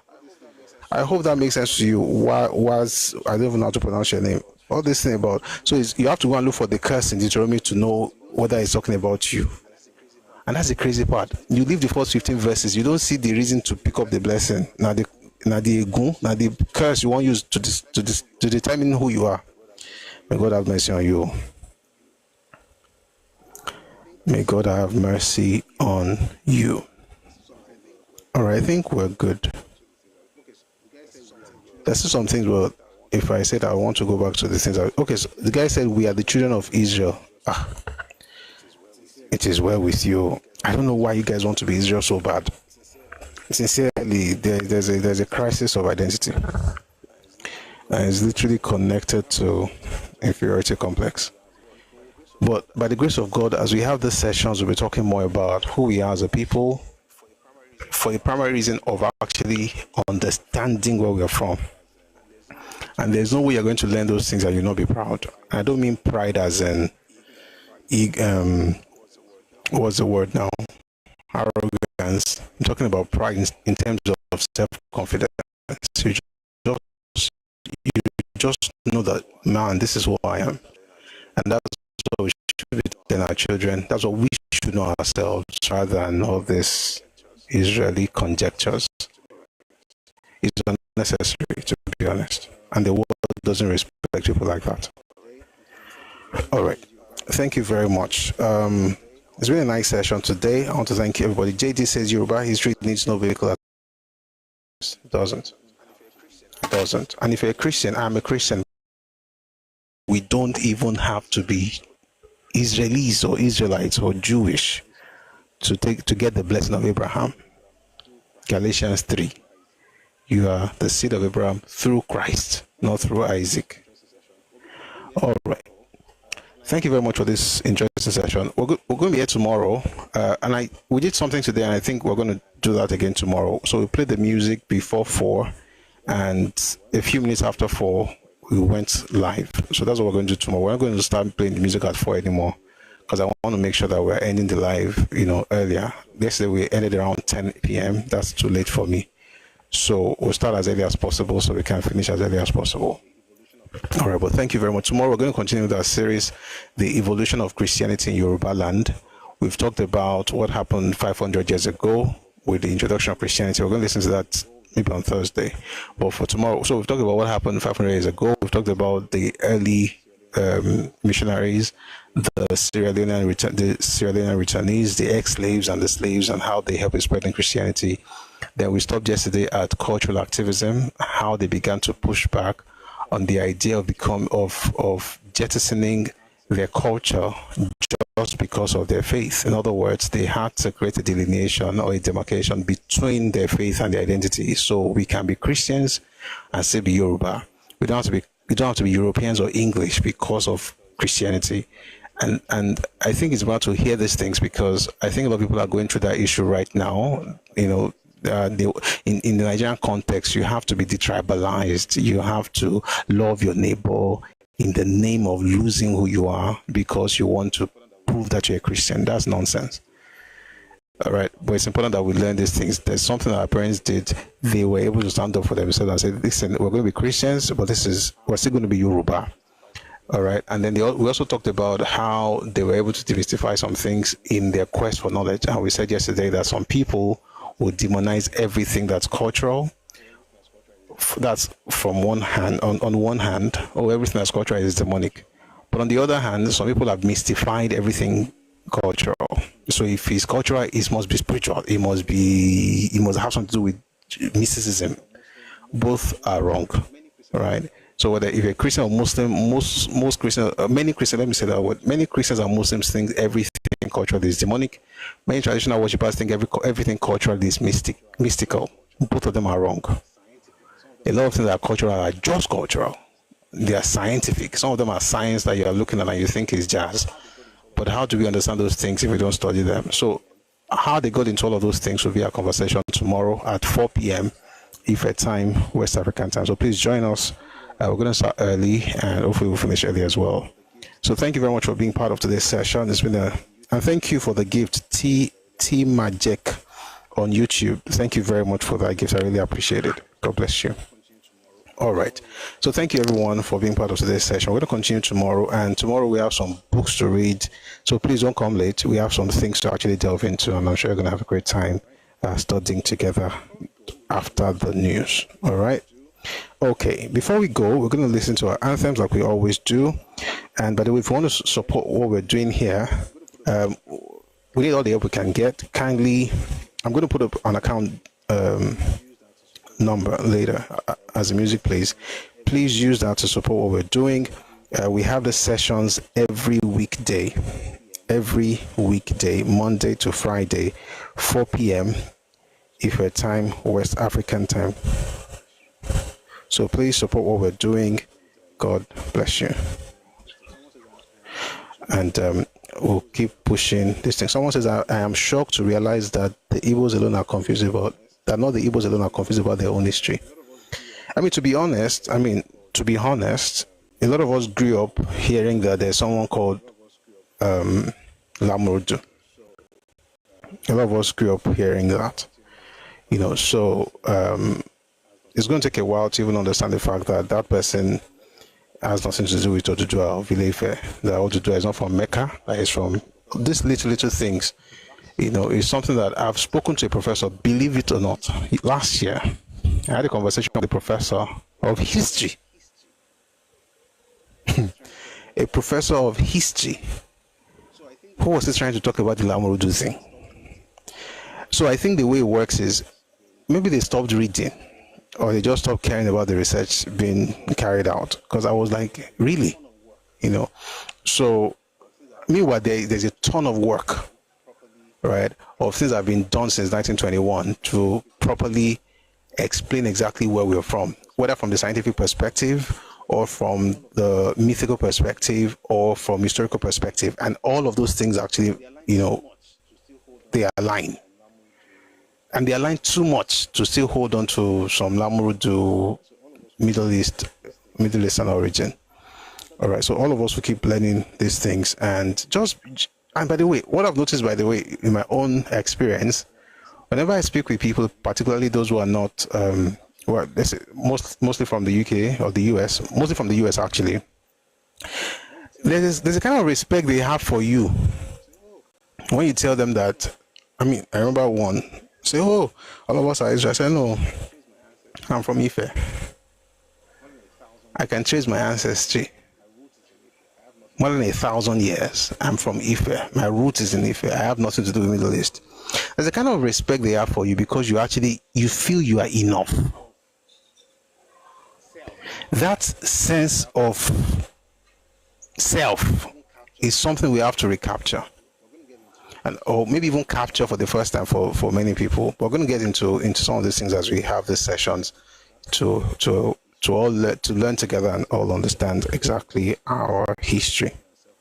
Someone says, "I see you as an educator that will spark the self-realization and self-esteem revolution." Thank you, my brother Abdurrahman. Thank you. Yeah. It doesn't mean that you cannot be a Muslim or a Christian. You are still, do your faith, but don't change your history. That, by the way, we're leaving soon. Before British Israelism rose, right, the concept of Christianity to the Europeans was clearly different from the understanding of ethnicity. And you notice that in the expressions of Christianity from one nation to the other.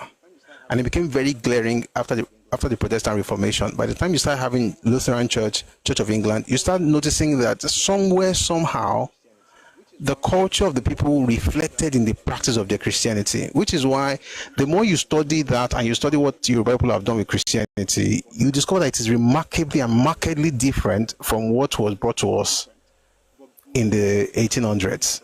It's totally different. But many of us have not really studied it, so we don't know. But a lot of people have done a lot of work, and that will be what we'll be discussing starting. We're going to continue with that tomorrow at 4 p.m. Ife time, West Africa time. So thank you very much for being part of today's session. Again, if you want to support us, please use the bank details on the screen. We'll be here tomorrow to continue with the evolution of Christianity in Yoruba land. Before we go, we're going to listen to our anthems, the Nigerian anthem, and also the Yoruba anthem. If you don't know those lyrics, please learn the lyrics. It's important that you are able to sing along. Here's the Nigerian national anthem. Enjoy.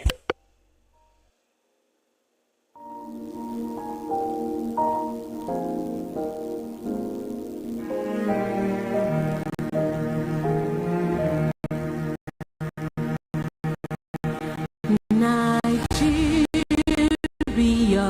we hail thee, our own dear native land. Though tribe and tongue may differ, in brotherhood we stand. Nigerians all are proud to our sovereign motherland.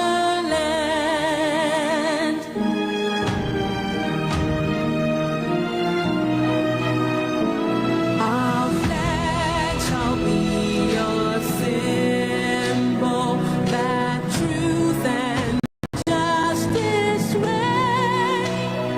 In peace or battle honored, and this we count as gain. To hand unto our children a banner without name. O God of all creation, grant this our one request. Help us to build a nation where no man is oppressed. And so with peace and plenty, Nigeria may be blessed. Nigeria may be